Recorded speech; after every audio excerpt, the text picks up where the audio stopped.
The Japanese invasions of Korea comprised two separate yet linked operations. An initial invasion in 1592, a brief truce in 1596, and a second invasion in 1597. The conflict ended in 1598 with the withdrawal of the Japanese forces from the Korean peninsula after a military stalemate in Korea's southern coastal provinces. The invasions were launched by Toyotomi Hideyoshi with the intent of conquering Korea and China, which were ruled by the Joseon and Ming dynasties, respectively. Japan quickly succeeded in occupying large portions of the Korean peninsula, but the contribution of reinforcements by the Ming dynasty, as well as the disruption of Japanese supply fleets along the western and southern coasts by the Joseon Navy, forced a withdrawal of Japanese forces from Pyongyang and the northern provinces to the south,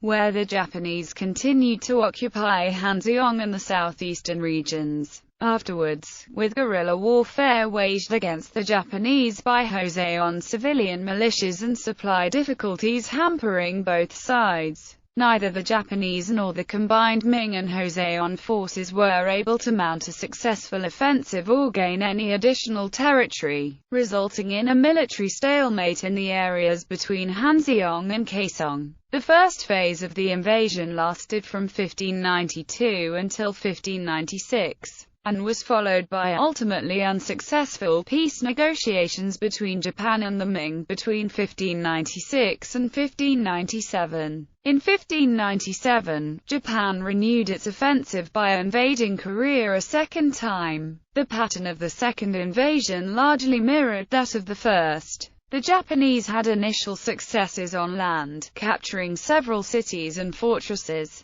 only to be halted and forced to withdraw to the southern coastal regions of the peninsula. The pursuing Ming and Joseon forces, however, were unable to dislodge the Japanese from their remaining fortresses and entrenched positions in the southern coastal areas, where both sides again became locked in a 10-month-long military stalemate. With Hideyoshi's death in 1598, limited progress on land, and continued disruption of supply lines by the Joseon Navy, the Japanese forces in Korea were ordered to withdraw back to Japan by the new governing council of five elders. Final peace negotiations between the parties followed afterwards and continued for several years, ultimately resulting in the normalization of relations. Etymology. In Korean, the first invasion is called the Japanese disturbance of Imjin. In Chinese, the wars are referred to as the Wonlai Korean campaign, after then reigning Chinese emperor, or the Arunchen War, to defend the nation, where Runchen is the Chinese reading of Imjin. The second invasion is called the Second War of Zhengyu.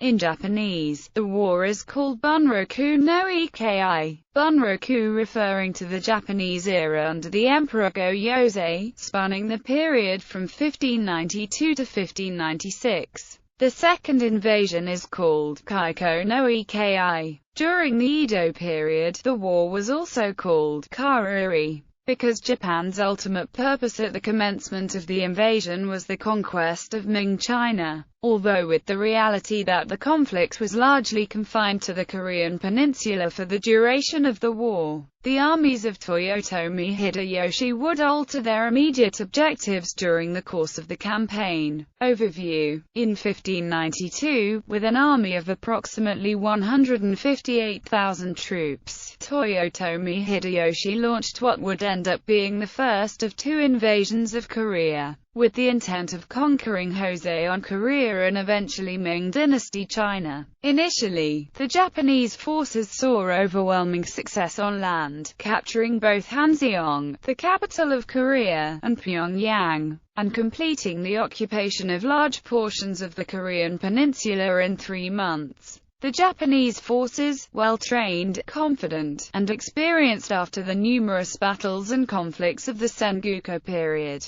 typically held the field in most land engagements. This success on land, however, was constrained by the naval campaigns of the Korean Navy, which would continue to raid Japanese supply fleets in its coastal waters. hampering the Japanese advances as communication and supply lines along the western Korean coast were disrupted. These trends, with some exceptions on both sides, held true throughout much of the conflict. Under the rule of the Wanlai Emperor, Ming China quickly interpreted the Japanese invasions as a challenge and threat to its tributary system. The Ming's interest was also to keep the war confined to the Korean peninsula and out of its own territory. They entered into the conflict by dispatching reinforcements to attack from the north. In the engagements that followed, the majority of the Joseon army was focused on defending the northern provinces from Japanese offensives, while also supporting Ming army campaigns to recapture territory occupied by the Japanese. These Ming-led campaigns eventually forced the Japanese army to withdraw from Pyongyang to the south, where the Japanese continued to occupy Hanseong and the southern regions with the exception of the southwestern Jeolla province. The pursuing Ming and Joseon armies attempted to advance further into the south but were halted by the Japanese army at the Battle of Byeokjeguan. Subsequently, the Japanese armies launched a counterattack in an attempt to reoccupy the northern provinces but were repelled by the defending Joseon army at Hareju Fortress. Additionally, Joseon's civilian-led righteous armies actively waged guerrilla warfare against the Japanese forces in the south,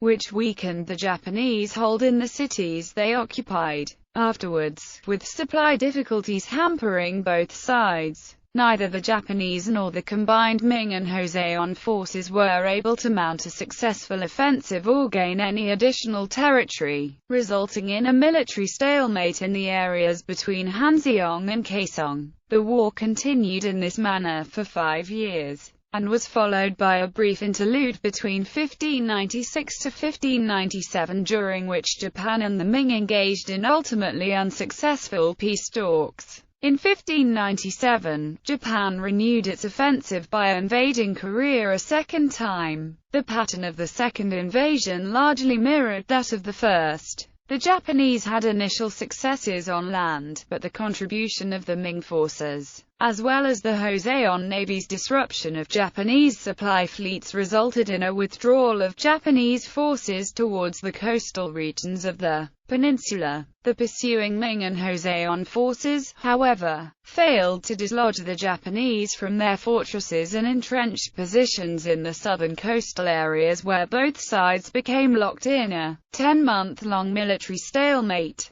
With Hideyoshi's death in September 1598, limited progress on land, and continued disruption of supply lines along the western and southern coasts by the Joseon Navy, the remaining Japanese forces in Korea were ordered to withdraw back to Japan by the new governing Council of Five Elders. Final peace negotiations between the parties followed afterwards and continued for several years, ultimately resulting in the normalization of relations. Effects: Korea lost a large portion of its military strength and faced enormous financial difficulties as a result of the war taking place almost entirely on its soil. It also lost a large portion of its civilian population to both warfare and famine. In addition to the human losses, Korea suffered tremendous cultural, economic, and infrastructural damage, including a large reduction in the amount of arable land, the destruction and confiscation of significant artworks, artifacts, and historical documents, and the loss of artisans and technicians. During this time, the main Korean royal palaces Gyeongbokgung, Changdeokgung, and Changnyeonggung were burned down, and Deoksugung was used as a temporary palace. In many instances, the destruction of palaces and government offices was a result of class conflicts and internal divisions as much as the invasion itself. The Bakjang took advantage of the lack of internal security brought on by invasion, and set fire to Changye, in which status ledgers for Korean slaves had been kept. The heavy financial burden placed on China by this war, as well as 2 other wars in the south, adversely affected its military capabilities and partly contributed to the eventual fall of the Ming dynasty and the rise of the Qing dynasty. However, the Sino-centric tributary system that Ming had defended was maintained by the king, and ultimately, the war resulted in a maintenance of the status quo, with the re-establishment of trade and the normalization of relations between all three parties.